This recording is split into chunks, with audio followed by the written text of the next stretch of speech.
Welcome to Deck Talk, where you will be prepared. Deck Talk is a weekly series where we bring on pro players, deck builders, commentators, anybody trying to make Hearthstone the #1 rising esport in the world. They bring a deck, they show it off, and you're better educated for it. This week we have a very special guest. He is the most recent winner of the Battle of the Best, the one, the only Karlis. Hello, everyone. How you doing today, man? Doing very well. How about you? I'm doing fantastic. It's the holiday season, you know, a lot of cheer. I'm wishing everybody a Dr. Boom in their pack. Oh yeah, Dr. Boom for everyone. Dr. Booms for everyone. Mm-hmm. Yeah, that should be Blizzard's gift to us for, you know, other reasons. But, okay. So, moving on. All right, so Battle of the Best. That was actually really a cool tournament to watch. I got to watch a good amount of it. Not as much as I'd like to because holiday season. But I did get to see you play, and I was rooting for you like the whole entire time because you're friends with Thude. We love Thude. Yeah. I've talked to you before. You've participated in some of my earlier tournaments back during the Mana Grind days. And I love rooting for the underdog. And it was funny, I was looking at the whole voting for who they thought was going to win this. Everybody went Kalento, D2, Nyria. You had like the second to least amount of votes. Yeah, that is funny. Well, right. And, you know, it was funny. It was. Yeah, pretty cool. Yeah. Underdog. Yeah, you know, underdogs coming from behind to win it is what this game is about in so many ways. You know, yeah, you've got some great players out there, but on any given tournament, RNG can be on anybody's side. Skill is a huge factor, and anybody can win it. All right? Never look at your opponent and never say, oh, well, you know, he's this guy. I can't beat him. No, anybody can win. The most important thing is like to just know the matchups and know the bans, and that's how I won pretty much all the games I won because I banned out their win deck against me, and then they just couldn't win. It's always a good thing. Also, keeping track of what cards have been played is a very important thing. Dog. Yeah, that's Fireball, yeah. But you know what? Dog played a great match, all joking aside. Yeah, He really of did. course. I mean, it came down to the wire there. It really did. It was really, really close. It was. It really was. All right, so you did really well with the Warrior deck, and thanks to the joys of Spectator mode, we actually are going to be able to show that deck in its entirety being played because now I don't actually have to get the entire collection. Thank you. All right, so why don't you go ahead and queue us up, and as soon as you queue us up, I will move us over to that screen. So, now tell me, why do you prefer Warrior, though? It can win anything. That's pretty much it. It has matchups, as everyone knows, from usually from 40% to 60, and that's the main reason because it's a consistent deck, and it beats the aggros quite consistently. So you have that for the tournament setup that you have an anti-aggro deck, and yeah, works pretty well. So your first match, you're against a Hunter. By the way, this is ranked? Yeah, of course. Against Hunter, you usually do not want to leave executes. To Ecolode's plane is just too much. You might think about leaving one to just have a solid free play. But on the other hand, against Hunter, there is three way more important cards to get. What is Fiery War Axe, Cruel Taskmaster, and Armor Smiths. So you usually want to hard mulligan for them. Alright, and let's see what they get. You got none of those! And the Acolyte comes back. Well, at least we have something. We have a Warrant and one Acolyte of Pain. It could be worse. It could have been better. Yeah. now Hunter is kind of an interesting matchup against Warrior because statistically, if a Hunter gets that good God draw, they're going to cause you problems. And there's the second Acolyte. Yeah, they're coming back. So they could rush you down before you ever get any of your gimmicks together and flowing. But Warrior is one of those decks that can recover from that easily. Yeah, it can, definitely. But yeah, if they have Undertaker, Coin Undertaker, and two Death Treadles, and you cannot remove the first Undertaker, and silly stuff like that happens, you just lose, of course. Well, actually, almost every deck loses that kinda. But yeah, here you just armor up pass, because we don't want to Whirlwind for only 1/1, and we have at the moment it seems like we have turn 3 Acolyte of the Pain, turn 4 Acolyte of the Pain of Whirlwind, and then some Brawl, and maybe we get some top decks. All right. Now, I'm Doesn't looking at your deck, and I see a lot of traditional things here. You know, you got your Alex Straws, you got your Ragnaros, Gromash, Dr. Boom, new inclusion, Shield Maiden, new inclusion. But we don't see Loatheb. That's an interesting one. Yeah. What happened is that with the new cards, you could, especially for tournaments, what this deck does, it's a lot better against aggro than Warrior used to be. And even against control matchups like Druid, they have a lot harder time killing you. So like some cards like Lotab and Black Knight got swapped for the Shield Maidens. The BGH, I guess, was swapped for the Dr. Boom, and the Unstable Ghouls for the Whirlwinds because of the Paladins now. You need that, seriously. Yeah. So here, because he rolled Huffer, we kind of have to armor up Shield Summit with top deck to just remove the 4 damage, because it's pretty huge damage amount what we would be taking. Well, it's still mitigation, so you know you have to do it. Yeah. You're mitigating 5 this turn from this. Yeah. Pretty good. And then we can remove the one on next turn with Acolyte Whirlwind. See, maybe if we play some more 1 health creatures. Which is possible, but no, he went the other route. Oh. Let's see what we get. Get a Shield Slam. Not all that great. No, I think we'll still go. No, with this tactical, still go with the Acolyte of Pain Whirlwind, because it gives you a 1/2 minion on the board and a draw. He has to remove it, otherwise we can get extra draw from the spider. And yeah, it seems just because it gives you a minion as well, it will absorb some damage. Now the downside here is he is getting a beast, and there's a few new beasts that could really be interesting here for him. Yeah, like Godzilla. I've had that happen. Yeah. And it's won me a game, especially against good old zoo decks that are running Knife Jugglers. Yeah. So, at the moment it seems that there's 2 possibilities how we could go. We could use Brawl now, but it's not that great board to Brawl. No, it's not, because you're going to still have a lot of stuff coming back at you.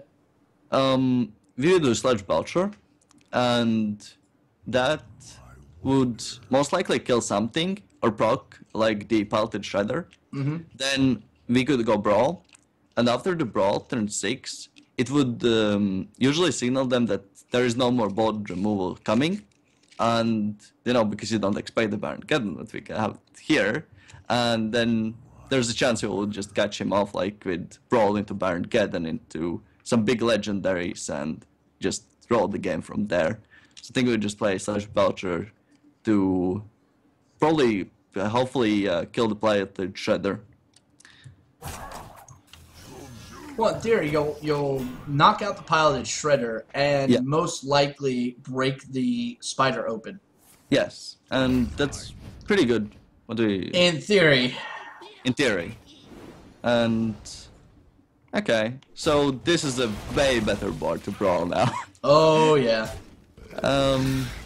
Yeah, this will be getting brawled, and next turn Baron Geddon. The only thing that I hope is not surviving from this is the Undertaker. So... I'd be hoping for one of those 1/1s to survive. Oh yeah, that's the 1/1s, the spell power guy is fine. Oh. Yeah, you don't want the 4 to survive. No, no. Yeah. So let's see how the RNG goes. Okay. Well, it's fine. It's not the worst case scenario, so it's not fine. the best either. No. If it's not the worst case scenario, it's fine. Okay. That's not very great. No. High mains have always been the bane of warriors. We're not going with Baron Geddon this turn, seems so. We're at the moment it seems we're looking something like Cruel Taskmaster Execute Shield Block into next turn Baron Geddon. So we should Shield Block first in case we get Shield Slam, and then go Shield Block, Shield Slam, and play Acolyte of the Pain. So let's see what we get from the draw. You get a Whirlwind. Does that change anything? Shouldn't. Yes, it does. Oh, yes. Because we can now Whirlwind, Execute, and Cruel Taskmaster. It will reduce 4 damage, and we take that this is 1 mana kill for 4. So, it's just, yeah. So definitely. it's basically a 60% mitigation at this point. Yeah, it's just little here. It's fine. Against this, and especially with this hand, we just can't get rushed down too fast, and we should be fine. What? Oh, what? How? Oh, it's a beast. It's an actual beast. Okay, well, it's fine. We top deck the Execute for RNG swag, right? So we can run the 2-2 in, Execute, and play Baron Geddon. We are at 16 health, and his board is clear, and we have Baron Geddon on the field. And that's how, yeah.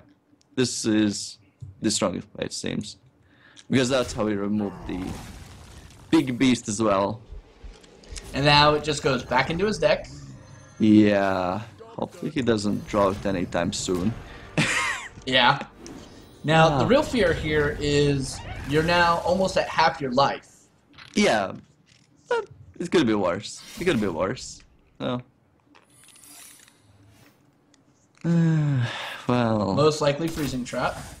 that is the most likely scenario. It could be...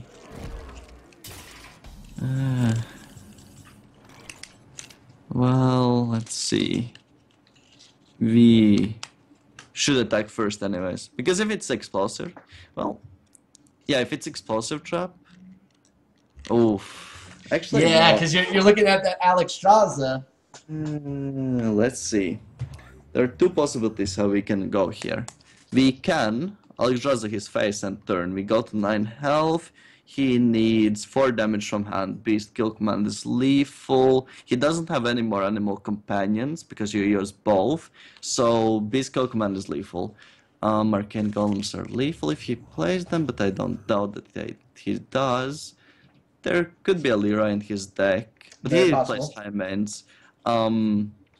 The other way is we attack face, and then we Alex our face, and that then becomes a very long game. And actually, at this point, I think you have to go for the long game. I think so. Yeah, get those maidens out. Oh. Okay, let's see what happens when we attack. If it's explosive or freezing. Okay, well, that just made it a lot easier. So it was explosive, we had the attack phase, then Alex draws our face to heal for 6, and yeah, it's fine. He needs 10 damage from hand now. So, well, actually 7, because hero power. Oh no, 8. 8. Hero power, yeah. So you bought Actually, yourself a turn at least. At least, I think. Plus, we have 15 damage on the board. That means Gromage is... Lethal. yeah, actually we have 17 damage on the board because trigger as well. Okay, good yeah. point. So now he has killed it, and so he has 5. How do we want to do this? He has 5 plus 5. He has 10 damage on the next turn. Potentially top deck second kill command. If you armor up, if you do,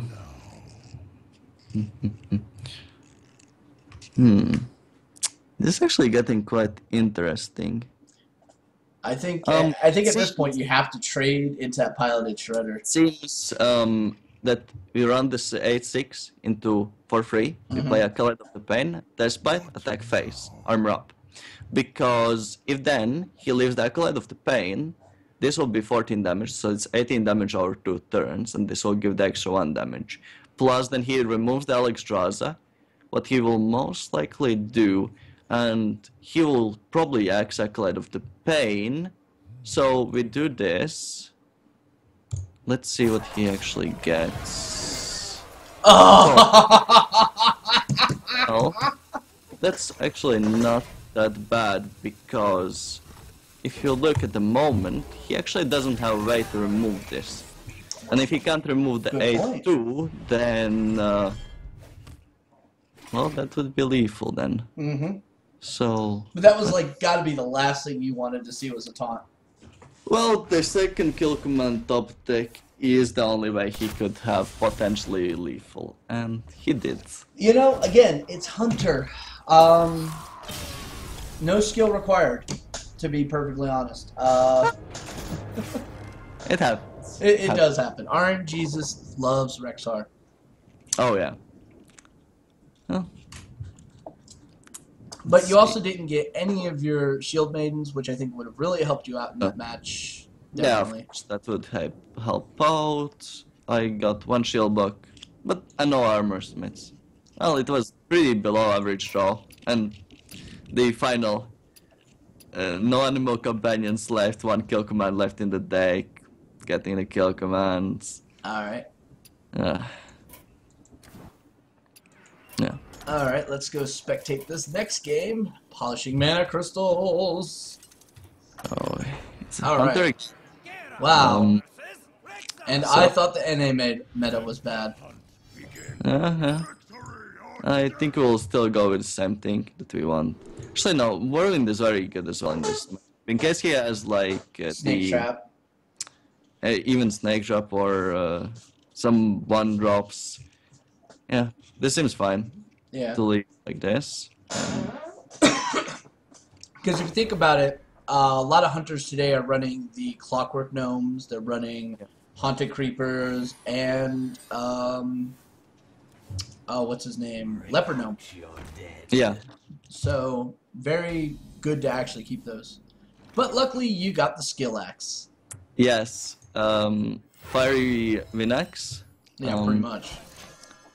In this kind of scenario, when he has turn 1 Undertaker and you have coin, it's either you have the Vinax or, you know, sometimes you lose games.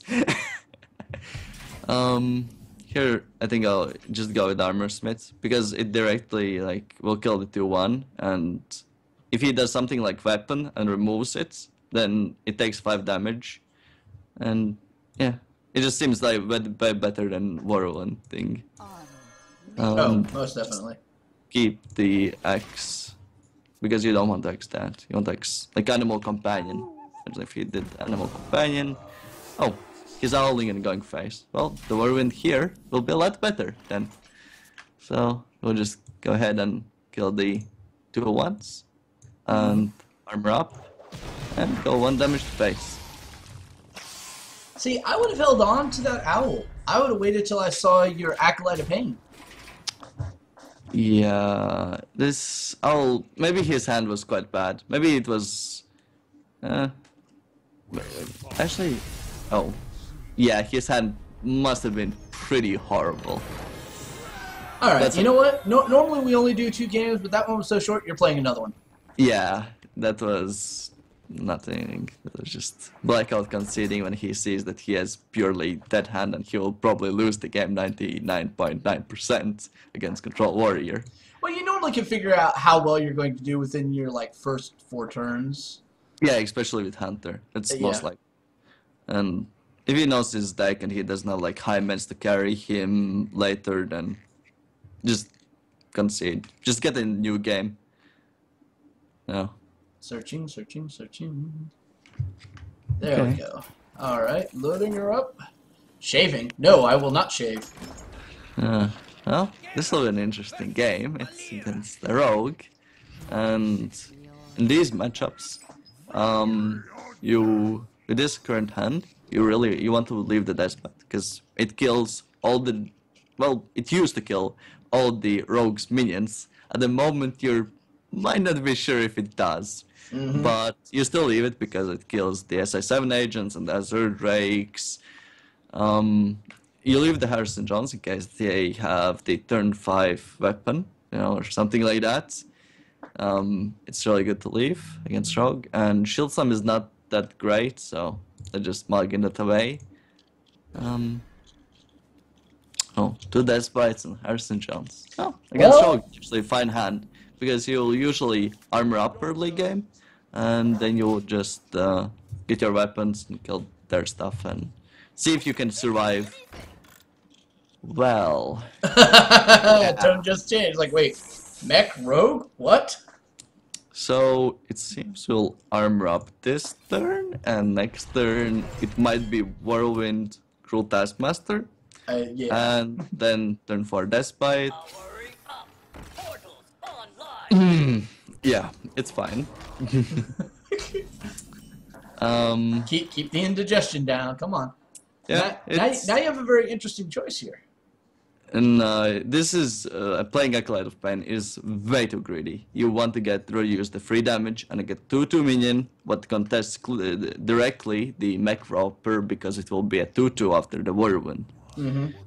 So we will not go the super greedy route. We'll just go the defensive route because it's a mech rogue. Which means the barber is probably coming out soon. Yeah. Come close and listen. Oh, What? well, I have seen this kind of rogue deck before. I've seen a lot of people try to make this kind of rogue deck work, but it never does. Yeah, okay. That was the perfect target that I wanted to get buffed. Oh, that top deck just made this play very interesting. So now we actually have 2 options. Before we had only like the Dice Bite, kill it 4/4 and kill 2/2. Now we actually have an option to play the Acolyte of Pain and execute the 4/4.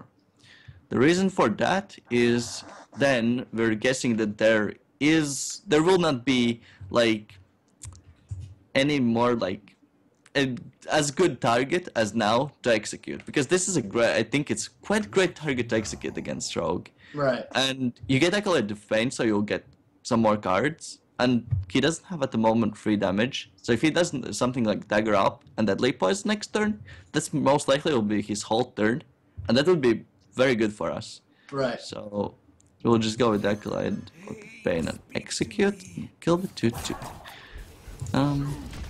Yeah. But the other thing is, like, with that thing we didn't develop the Despite, what would have next turn the AoE damage trigger. So, well, that seems totally fine. We'll just, well, actually there's 2 options here.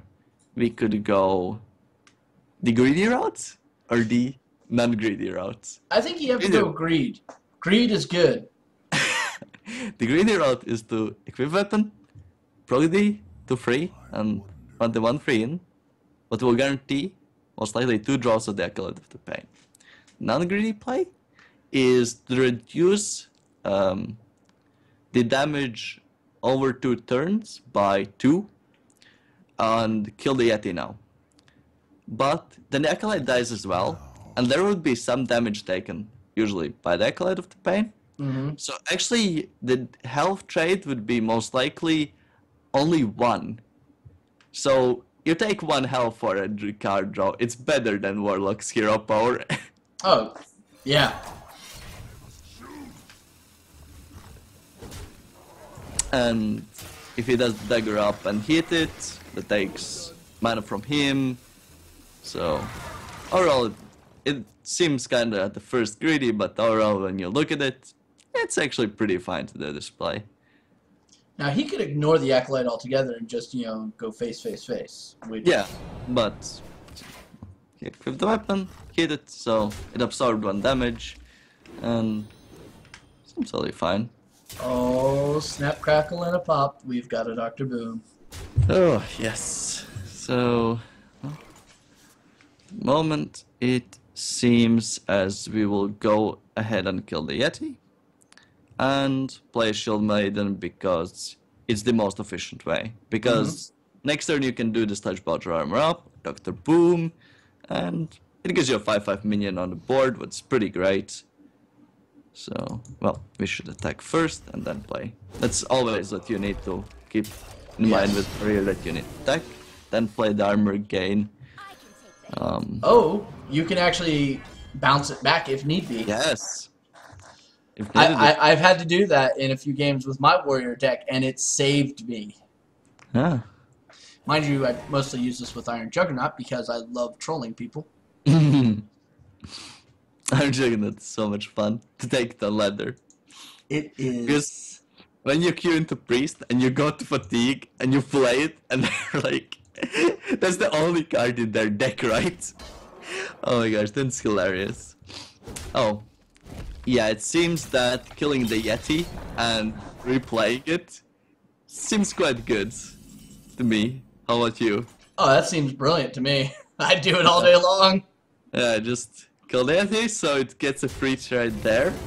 And bounce it, replay it, get 5 farmer, get a 5/5 minion. No problem, right? Pretty cool. Next turn we can do now, because of the this freeze, now we can do like Dr. Boom freeze the minion so we don't take damage. And yeah, that's really cool. Huh. Seems like the play at the moment. The alternative is to like Ike's the 4/4. I think you should go with the Dr. Boom. I think, the Dr. Boom is quite stronger. Because you don't even take the damage next turn from the Drake. It's only spell power. But spell power is pretty good for rogues, but I just ignore that. Okay. This might hurt. Yeah. This might end badly. Freeze a minion. Well. And does it seem like a good board to brawl? Brawl X, something like that. Yeah. Here's the interesting thing. You brawl, and if both of your bots die, then you get some, whatever's left, if he wins that, those will smack on top of it. Yeah, and it can end up being like clearing the board fully, and then we can do something like Armorsmith Armor Up or Right. Shield. Yeah. Because it's getting really down to the wire here, and he does have a huge board advantage on you. Yeah, like this board, it just seems like it's really brawlable. Like I think you have to. yeah. So we start by brawling, seeing how it goes. We want to not prog the bot, so because there's chance they'll win one of them, and that would be pretty great. Oh. Okay. Well, that's good. So we'll just go with the Armorsmith Armor Up, because it gives us a minion as well. And Covers thy ass. that was a good outcome. Cleared board. We have a minion. We're at okay health. It's not that bad. No. We're getting late game, so we're getting to the advantage point. Wow, this guy is so not messing around. Yeah, not even Armorsmith can kill it now. No. So But you have options. let's see. And that was one of them right there. That was quite well. Because now we can do Whirlwind, kill the Clockwork now, equip weapon, kill one of these guys, and play Sledge Belcher. That leaves him with a 4/3, but gets killed by the first version of Belcher if he does run it in and hero powers it, and we get armor from it. So, yeah, I think that's the play to go with. What do you think? Oh, it makes the most sense. It really does. Yeah. Let's see what we get first. No. Okay. Nothing. That was the brain fart. Nothing happened. Nothing happened. Yeah, no, it's not an acolyte. No, it's fine. Okay. see. He needs a great turn here, I would say. See how good is his turn. He's going to have to weapon up and use Deadly Poison. It might be. Yeah, because, I mean... And maybe even a Blade Fury. No. Oh. Nice. Very nice. Like, that gets clearly killed by the trigger of this, so... Still don't know why he did that. Okay, well, that kind of makes a little bit more sense, but still doesn't. No, it doesn't. You just can run the armor smith in. You run the armor smith. Oh, actually, wouldn't you run? Well, no, yeah, you would run the armor smith in. Armor smith in, this gets contested, but at the moment it seems like after doing that play, we will shield block and so on, so we should shield block first before we do anything. Right. First.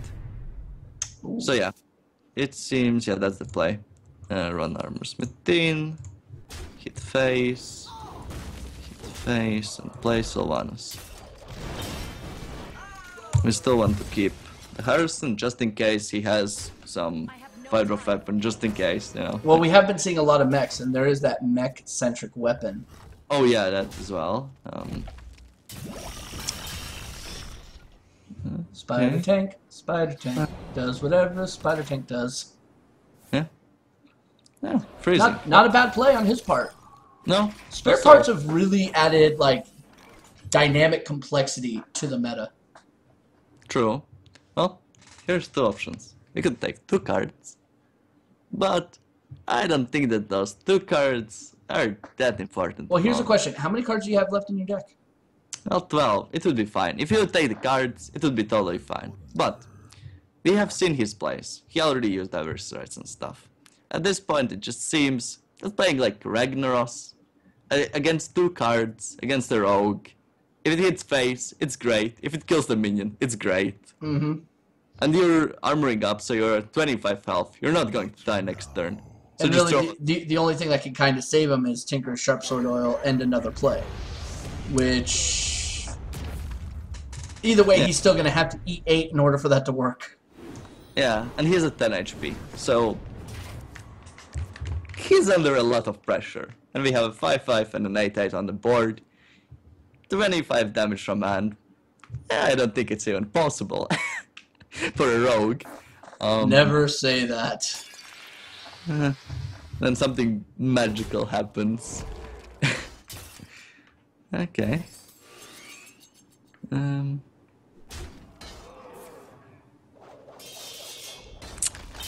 That doesn't help him. I know. That's one thing we've been seeing on the meta. It's like they know they can't win, so all they're going to do is burst you with everything they possibly can and goes, hey, look at me, I did this much damage to you.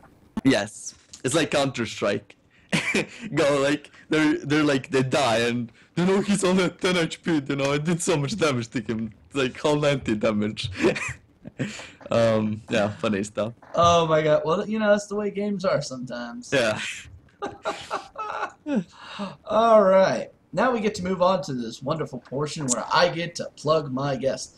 Well, unfortunately, much like Thude, Karlis does not believe in Twitter. Or any social media. However, if you'd like to follow them both on their the Twitter thing that Thude uses, you can check out there. Also, Thude does have a stream. We don't have that on here yet because somebody didn't give it to me. But actually, do you know it? Twitch TV / Toide. Just Toide and me and him stream there. For those of you who couldn't understand what he said, it's THEUDE. All right. Also, he's a member of Lucky Draw. Yes, those happy fun Germans with the Lucy Pig here. Yes. You can check out their website at http:// and stuff www.luckydraw.de. Awesome. So, hey man, thank you for coming on the show. It's been great, especially to get a warrior on here. Unfortunately, it was a pleasure. We were never able to do warrior because, well, RNG never wanted to give me Gromash. Oh. Well, everything else I got, but Gromash. Yeah, sadness. So, Okay. but thank you, Spectator Mode. We love you. By the way, what are you looking forward for the next tournaments? I know you got Battle of the Best 3 because you're the reigning champion. Yeah. But what else are you looking forward to? I know we're coming up to a whole new year, whole new tournament season. I need to see. At the moment, I don't have any invites, and that's probably how it will be. I will just need to go through the qualifier, and hopefully, I will get through qualifiers and stuff. Mm-hmm. It's always hard because they sometimes make the weirdest rules in the qualifiers, BF1, all random mid stuff, and Blind pick. yeah, like no deck submission. You have 9 decks and you randomly pick one, and Right. then it's quite hard to get through. But hopefully, maybe get some invite. You know what I'd love to see for a qualifier? Nothing but man mode. You must make it through man mode in order to get here. And then we'll let you bring a constructed deck. That would be epic. You would see some of these people who are like, oh, yeah, I do good at tournaments. It's like, wait, what the fuck is man mode? No, I don't know. You know, it's like, oh, so I can let RNGesus have more of a control of screwing me over? Yeah, no thanks. But it would be hilariously funny because you'd see like 1,000 people sign up for that shit instantly. They'd probably pay money for it. Yeah, would be fun. It could be. It could be. But there are a lot of other formats I've been seeing springing up. Like, initially, all we ever had was Constructed, and then Mana Grind and us introduced like a limited format where no legendaries, which was popular amongst the people, you know, who didn't have money. Yeah. But I've seen another one popping up called Highlander, where you can only have one of a card and only 2 max legendaries. Whoa. Yeah. Quite different. Yeah. It's actually quite complex in the deck designs. It's really interesting. I've been having fun with it. So, but I mean, there's lots of different ways you can actually play this game tournament-wise. It's just nobody's doing it yet. Yeah. We'll see. Maybe the new year will come up with more complexity. Maybe. Hopefully. Hopefully. It would be, yeah, fun. More fun. That's what games are about, right? Yes. Fun. And on a personal side note, I like the fact that tournaments are allowing the banning of classes, and I'd like to ask that the developers of Hearthstone allow us to do the same thing on Ladder. Oh yeah, it would be fun. And then you can see which class needs the most changes. And it's not to their cards, it's to their hero power. Yeah. Anyway, this is a Shiv saying, if you like these videos, please like, subscribe, tell your mother, share it, do what you got to do. Karlis, thank you so much for coming, man. I appreciate it. Yeah, it was my pleasure. All right. So, from Deck Talk, have a happy holidays, be safe, and good luck, and peace on Earth. This is where you say goodbye, too. Yes, goodbye, everyone.